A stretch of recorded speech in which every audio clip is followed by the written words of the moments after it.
Hello, I am Catherine Plaisant, and this is Dave Carr from the Human-Computer Interaction Laboratory of the University of Maryland. During last year, we worked on the redesign of a telepathology workstation user interface.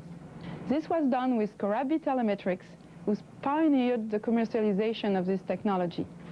Telepathology is of specialized nature, but we believe that our work will have other applications in the field of telemedicine and remote diagnostic in general. First, let's see what is telepathology and how the current system works.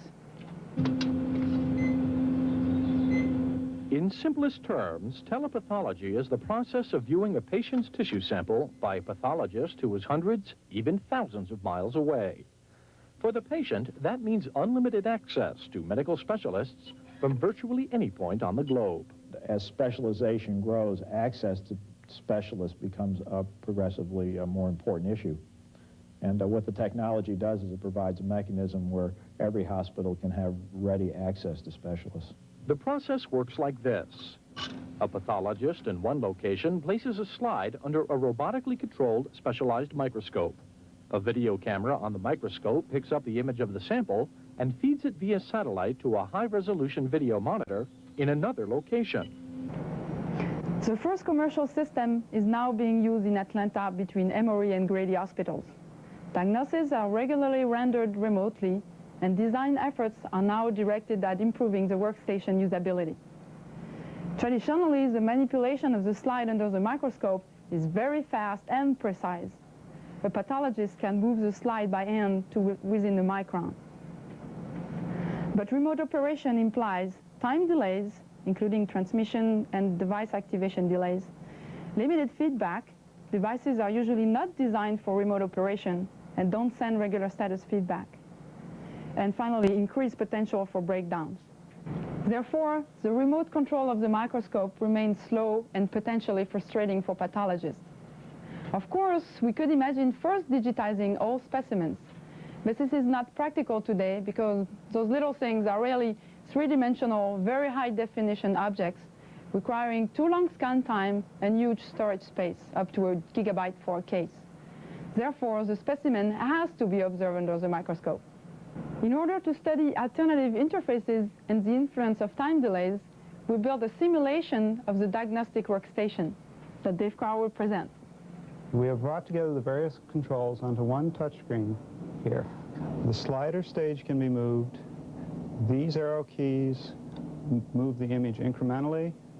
Here's focus adjustment and magnification selection. On a low-resolution image of the slide, the red rectangle shows the position of the stage. Commands issued here are sent to the remote microscope, which sends back a high-resolution image which appears here. In our simulation, we communicate via serial line and insert time delays.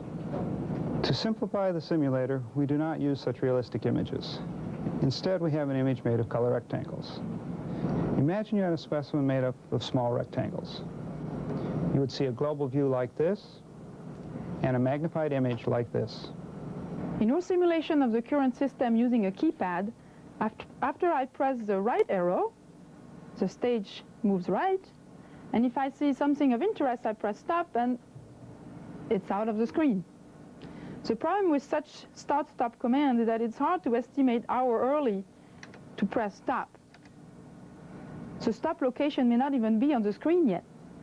Of course, it's possible to backtrack to the approximate location where I press stop, but it takes time. Alternative to the start-stop commands are pointing to the destination or indicating how far to move. For pointing at the destination, the rectangle can be moved. No need to drive the microscope, no overshooting, you know where it will stop. But when the specimen is viewed at higher magnification, the stage movements are too small to be specified on the global view, so we looked at the other alternative, which is to allow the users to specify how far to move the stage. We chose a trackball which can be manipulated without looking at it. If I roll the ball a little bit, the slide moves a little bit. If I roll the ball a lot, the slide moves a lot. I press stop to stop it. The side buttons are for focusing. A pilot study compared the two interfaces for 3 time delays. The direct manipulation of the slide on the global view was shown to be helpful to novice users. At short time delays, the start-stop was faster. Surprisingly, at longer time delays, no significant differences were found. User comments reflected the increased complexity and lack of feedback about progress and the final destination. Estimating how much to move was not easy. Our revisions to the trackball version include better feedback about progress and destination on the global view. When I move the trackball, now I get feedback on the global view, I see the progress, and I can readjust the final position. And I also get feedback on the image screen with a white cursor. This is very helpful for the small moves. It's once again pointing to the destination. When the move is larger, the cursor disappears, but a green indicator remains. And then I could readjust the position of the white cursor. Macro commands should also be helpful. In the future, a trail can be specified, then followed automatically. Focusing up and down also seem to follow regular patterns, which can be reproduced with micro commands. We are continuing the testing of the revised interface. Looking to the future, when digitizing all views of all slides will be practical, we are elaborating a taxonomy of the many zooming and panning techniques to find the best matches between navigation techniques and user tasks. Thank you.